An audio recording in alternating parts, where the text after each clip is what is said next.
रक्त को बंद आंखों से देखने का प्रयास कीजिए। संपूर्ण शरीर में श्वेत रक्त के कण और लाल रक्त के कण। लाल रक्त के कण हमारे शरीर में तब कम हो जाते हैं जब हमारे शरीर में आयरन कम हो जाती है।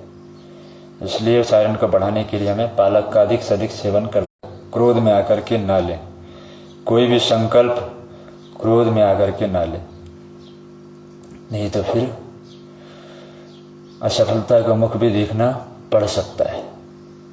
अर्जुन ने जब क्रोध में आकर के यह प्रतिज्ञा करी कि कल के संध्या में सूर्यास्त होने से पूर्व में जयद्रथ का वध करूंगा, कर पाए और अपने आप को चिता पर बिठा लिए जलने के लिए, तो भगवान कृष्ण ने उनकी सहायता की, तब वह संकल्प को पूरा कर सके, नहीं तो अर्जुन आत्मदाह कर चुके होते। इसलिए कभी भी क्रोध में या आवेश में आकर के किसी भी प्रकार की प्रेरणा देता है। अग्नि को हम कितना भी दबाएं, अग्नि सदैव ऊपर उठेगी, क्योंकि अग्नि का मूल स्रोत है सूर्य। जितने भी तत्व हैं सभी अपने मूल तत्व की ओर भागते हैं। बच्चा माँ के गर्भ से जन्म लेता है, पिता से अधिक बच्चे को प्रेम होती है अपनी माता से, इसलिए जब भी कष्ट कठिनाई होती है दौड़ दौड़ करके अपने माँ के पास भागता है। सूर्य से अग्नि की उत्पत्ति है, इसलिए सूर्य की तरफ ही अग्नि हमेशा भागने को लालायित होती है। पृथ्वी से जल की उत्पत्ति है, इसलिए जल को कहीं से भी आप लुढ़काएं वह भागती हुई पृथ्वी की तरफ ही जाएगी। हम पहाड़ से भी गिराएंगे तो पहाड़ से भी झरने आकाश की तरफ नहीं जाती है, पहाड़ से भी झरने धरती की तरफ ही भागती है। जहां से जिसकी उत्पत्ति हुई है सभी उसी और भाग रहे हैं। हमारे शरीर के अंदर भी 5 प्रकार की अग्नियां हमेशा प्रज्वलित हैं।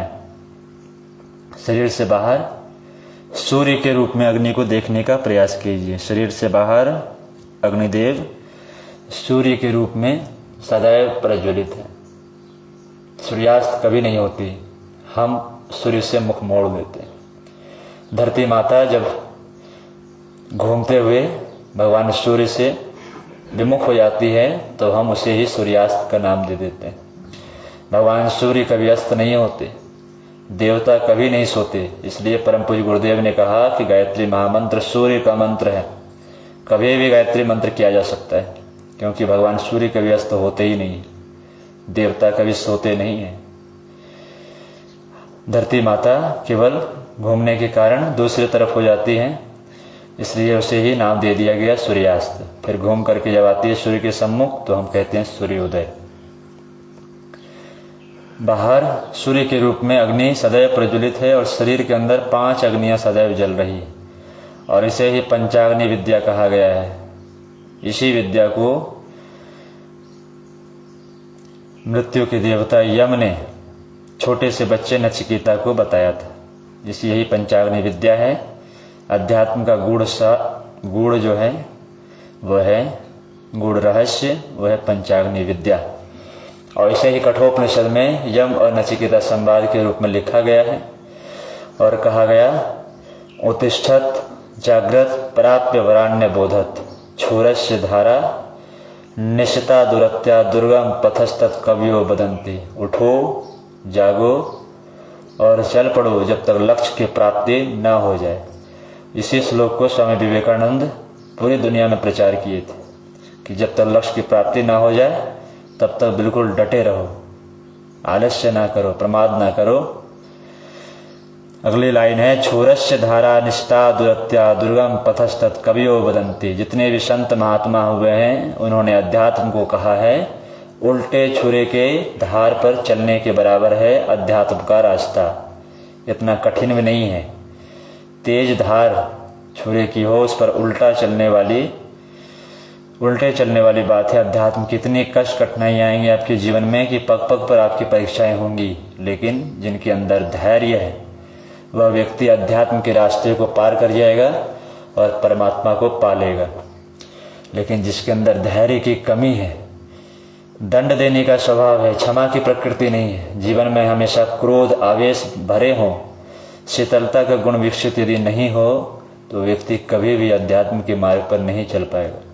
भले ही व्यक्ति धार्मिक हो जाए, चंदन तिलक कलावा लगाए, जनेऊ धारण करे, भगवान को खूब चालीसा बैठ के सुनाए, खूब प्रसाद चढ़ाए, खूब संकीर्तन करे, रात रात भर जगराता करे, लोगों के कान दुखाएं, भगवान उससे प्रसन्न नहीं होंगे। आध्यात्मिक होना और धार्मिक होना दोनों में आकाश जमीन का अंतर।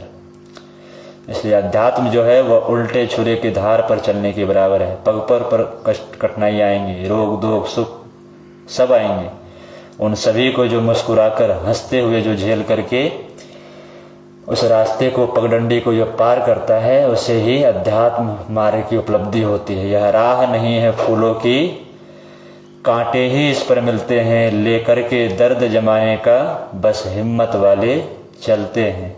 यह रास्ते हैं अध्यात्म की, यह रास्ते हैं सूरवीरों की, सुरमाओं की, बहादुरों की। कायर डरपोक लोगों की साधना नहीं है अध्यात्म का रास्ता। अध्यात्म के रास्ते पर गुरु गोविंद सिंह की तरह अपने पिता को भी बलिदान करना होता है, 4 पुत्रों को भी बलिदान करना होता है। छत्रपति शिवाजी महाराज की तरह अपने आप को बलिदान करना पड़ता है, संभालिए सनातन संस्कृति की स्थापना रक्षा के लिए। तब हम अध्यात्म के मार्ग के पथिक बन पाते। यह 5 अग्नि जब हमारे शरीर में संयमित होती हैं, तब हमारे अंदर अध्यात्म के वह सारे गुण धीरे धीरे विकसित होने शुरू हो जाते हैं। इसी रहस्य को यम ने नचिकेता को बताया था। 5 अग्नियां हमारे 5 केंद्र पर जग रही है। पहली अग्नि हमारे मूलाधार चक्र, दूसरा नाभि चक्र। इसी नाभि चक्र में जो अग्नि प्रज्वलित थी, इसी अग्नि को भगवान राम ने रावण के नाभि में तीर चला करके, उसके बाद उसकी मृत्यु हुई थी। इसे ही अमृत कलश कहा गया है, क्योंकि नाभि से ही हम संपूर्ण सृष्टि से संवाद स्थापित कर पाते हैं। ये नाभि है जिसके माध्यम से हम अपने माँ के गर्भ में जुड़े हुए थे। इसी नाभि में अमृत कलश है। इसी नाभि में अगली अग्नि हमारे ललाट में है। इसी अग्नि को खोल करके भगवान शिव ने कामदेव को भस्म किया था। वह आज्ञा चक्र में स्थापित अग्नि है। 5 अग्नियां हमारे शरीर में सदैव जल रही हैं। यह 5 अग्नियां यदि प्रज्वलित हो जाएं सही तरीके से, तो हम अध्यात्म के मार्ग के पथिक बन सकते हैं। हमारे शरीर के अंदर यही 5 अग्नियां जठराग्नि के रूप में अग्नि तत्व स्थापित है, बाहर सूर्य के रूप में स्थापित है। चौथी है वायु, संपूर्ण शरीर में है वायु, बाहर भी है वायु। जो हम प्राणवायु खींचते हैं वो स्थूल रूप से बाहर से हम लेते हैं। शरीर के अंदर यदि वायु तत्व कम हो जाती है तो भोजन का एक से दूसरे स्थान पर जा पाना, गति कर पाना नहीं हो पाता है, और जहाँ जमेंगी वहीं पर टॉक्सिन इकट्ठा करेंगी, वहीं कीड़े मकोड़े इकट्ठे करेंगे, और उन्हीं कीड़े मकोड़ों का नाम है वायरस बैक्टीरिया। संपूर्ण शरीर में रक्त का संचार वायु के माध्यम से होता है। वायु ही एक से दूसरी जगह धकेलता है रक्तों को, जल को, एंजाइम्स को, हार्मोन्स को। हमारे शरीर में वायु इसी प्रकार से स्थापित है, बाहर प्राणवायु के रूप। अगली क्रिया है, अगला तत्व है आकाश। आकाश कहा जाता है अवकाश। अवकाश मतलब खाली। जहाँ भी खालीपन है वहाँ आकाश है। शरीर में जहाँ भी खाली है, 2 हड्डियों के बीच में थोड़ी गैप है, वहाँ आकाश है। जहाँ जहाँ भी आकाश है, सबसे अधिक आकाश की स्थान जो है वो है हमारा मस्तिष्क। आकाश प्रतीक है हमारे विचारों का। विचार जितने शुद्ध होंगे, आकाश तत्व उतनी ही अच्छी मात्रा में हमारे शरीर में स्थापित होगी। चारों ओर आकाश फैली हुई है। विशालता आकाश के गुण है। वायु के गुण गतिशीलता है। जीवन में सदैव गतिशीलता बनी रहे। वायु को उल्टा करेंगे तो बनेगा युवा।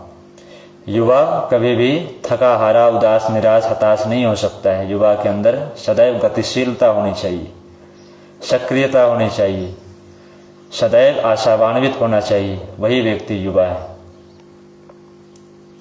युवा के अंदर वायु की तरह गतिशीलता हो। पृथ्वी से हम सीखें धैर्य और क्षमा, जल से हम सीखें शीतलता और शांति, अग्नि से सीखें हमने तेजस्विता। यदि चेहरे पर तेज ना हो, मुरझाया हुआ चेहरा हो, तो किस काम की। शरीर के अंदर यदि बल नहीं होंगे तो हम किस काम के होंगे फिर। इसलिए शरीर में बल तेज प्रेरणा देती है अग्नि, सदैव ऊंचे की प्रेरणा देती है अग्नि। हम कभी भी निकृष्ट विचार न रखें, हम कभी भी अपने आप को गिरा हुआ अनुभव न करें। गुरुदेव ने कहा विश्वास करो तुम संसार के सबसे महत्वपूर्ण व्यक्ति हो। यह प्रेरणा दी। वात्सल्यता, ममता, ये सभी आध्यात्मिक गुण हमारे जीवन में आए, यह प्रेरणा देती है आकाश। कुछ भी जलाएं पहुंच जाती है आकाश के पास, कुछ भी फेंकें आकाश की तरफ जाती है। भैपर भी आकाश की तरफ भागती है, क्योंकि सब कुछ आकाश से ही उत्पन्न हुई है। आकाश से सबसे पहले उत्पन्न हुई वायु, वायु से उत्पन्न हुई अग्नि, अग्नि से उत्पन्न हुई जल, और जल से उत्पन्न हुई पृथ्वी। जब समाहित होती है, तिरोधान जब होती है सृष्टि की, जब सृष्टि का लय होता है, समापन होती है, तो पृथ्वी बदल जाती है जल में, जल बदल जाती है अग्नि में, अग्नि बदल जाती है वायु में, और वायु बदल जाता है आकाश में, और फिर यह आकाश बदलता है महाकाश में, और महाकाश बदल जाती है सविता देवता में समाहित हो जाती है, और सृष्टि का समापन हो जाता है एक काल का। फिर अगले मनवंतर में सृष्टि की उत्पत्ति होती है, और इसी श्रृंखला में सृष्टि फिर पृथ्वी तक आती, और पृथ्वी से सभी जीव जंतु उत्पन्न होते हैं।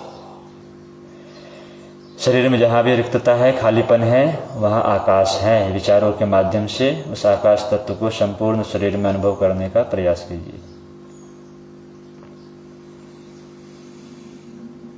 पांचों तत्वों का एक बार पुनः ध्यान करें। चारों ओर पृथ्वी ही पृथ्वी, चारों ओर जल ही जल, सूर्य के रूप में अग्नि को देखें,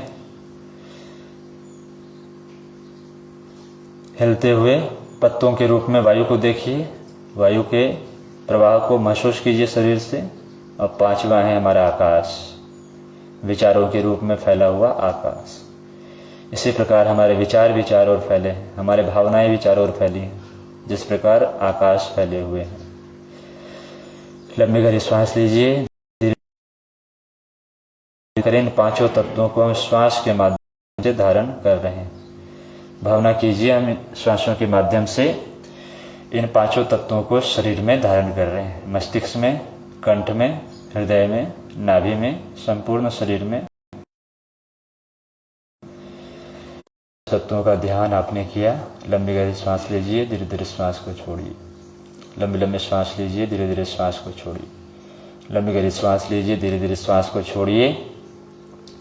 पांच तत्व हमारे शरीर में स्थापित हो चुकी, शरीर के चारों ओर ब्रह्मा विष्णु महेश, भ्रिकुटी मध्य में बैठे हुए समाधि में लीन है ब्रह्मा जी, विष्णु जी और शिव जी। शतोगुण